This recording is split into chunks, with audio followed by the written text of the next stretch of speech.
Ya, pemirsa kembali lagi di IDX Opening Bell dan masih bersama dengan analis Mirae Asset Sekuritas, Christine Natasha.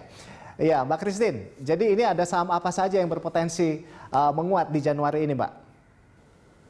Kalau kita lagi suka komoditi ya, mungkin seperti metal mining juga masih oke, seperti Antam, Inco, terus dari saham-saham coal, di mana seperti Adaro, PTBA kita juga lihat ada ya positif sentimen dari pemerintah, yang mana pemerintah juga menaikkan coal benchmark price untuk Januari di 75,8 US dollar per ton, yang mana ini naik 27% secara month on month, jadi itu ada positif sentimen juga untuk coal companies.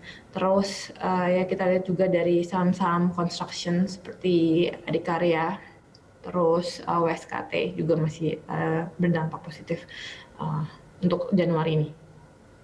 Iya, nah ini saham perusahaan gas negara ya kan, PGAS. Ini pada perdagangan kemarin ini kena auto reject bawah nih, Mbak. Nah ini bagaimana pergerakannya hari ini? Iya, kalau hari ini sih mungkin ada technical rebound ya, tapi memang sentimennya masih negatif karena memang dari perusahaan juga diwajibkan untuk membayar sebesar 3 triliun ya untuk underpaid tax-nya nih, dan juga penalti yang dibebankan kepada perusahaan. Namun kalau kita lihat dari jangka panjangnya mungkin fundamentally mungkin masih bagus, tapi untuk saat ini sebetulnya ini earnings-nya akan terganggu sih. Jadi menurut saya untuk short term trading masih oke untuk Pegas. Baik. Nah selanjutnya ini kan sejumlah saham perbankan di 2020 kemarin ini cuan ratusan persen. Nah proyeksi saham perbankan untuk 2021 ini akan seperti apa, Mbak? Oh, kita sih masih overall juga sih untuk perbankan ya, walaupun memang sudah rally cukup signifikan sejak akhir tahun kemarin, tapi menurut saya sih perbankan itu kan memang yang big cap-nya. Jadi kalau kita positif terhadap IHSG, seharusnya saham-saham perbankan juga masih akan continue rally untuk 2021. Kalau properti seperti apa? Kalau properti dengan suku bunga yang rendah ya, menurut kita sih properti juga dapat berimbas positif ya untuk tahun ini gitu. Jadi secara sentimen sih sebenarnya positif. Nah, walaupun kita juga masih harus melihat apakah demand akan pick up secara signifikan untuk tahun ini gitu. Jadi kalau untuk properti sih kita sukanya BSDE sih. Baik. Nah ini kan bentar lagi sudah mulai vaksinasi segala macam. Nah sekarang untuk sektor farmasi. Nah ini untuk farmasi sendiri bagaimana Anda melihatnya, Mbak?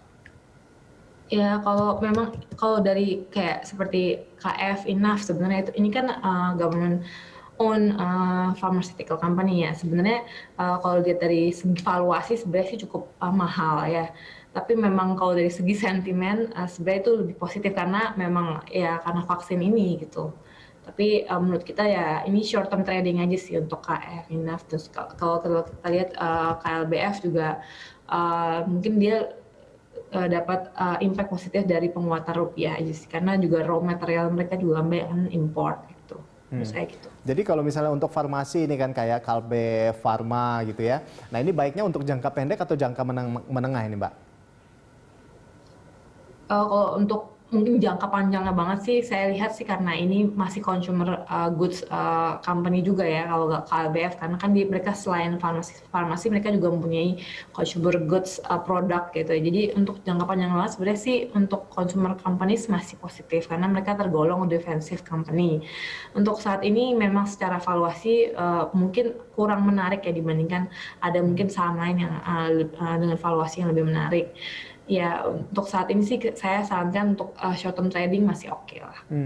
Nah selanjutnya untuk consumer good ini. Nah ini saham apa saja yang menarik di sini, Mbak? Consumer goods sih mungkin untuk tahun ini karena kenaikan UMP kita yang sebenarnya terbatas ya, hanya untuk 6 provinsi dan 28 provinsi lainnya nggak menaikkan UMP ya. Sebenarnya ini memberatkan dari sisi purchasing power. Namun dari segi positifnya adalah mereka ini adalah defensive companies dan juga tahun lalu sebenarnya untuk consumer companies ini sebenarnya nggak low base banget gitu, nggak seperti company lain gitu, karena mereka tergolong defensif. Jadi sebenarnya untuk tahun ini untuk consumer company kita rather lebih tone-nya lebih biasa aja gitu untuk consumer companies sih. Baik, terima kasih Mbak Christine atas informasi Anda dan selamat bertugas kembali. Stay safe ya Mbak ya. Baik, pemirsa demikian tadi analis Mirae Asset Sekuritas Christine Natasha.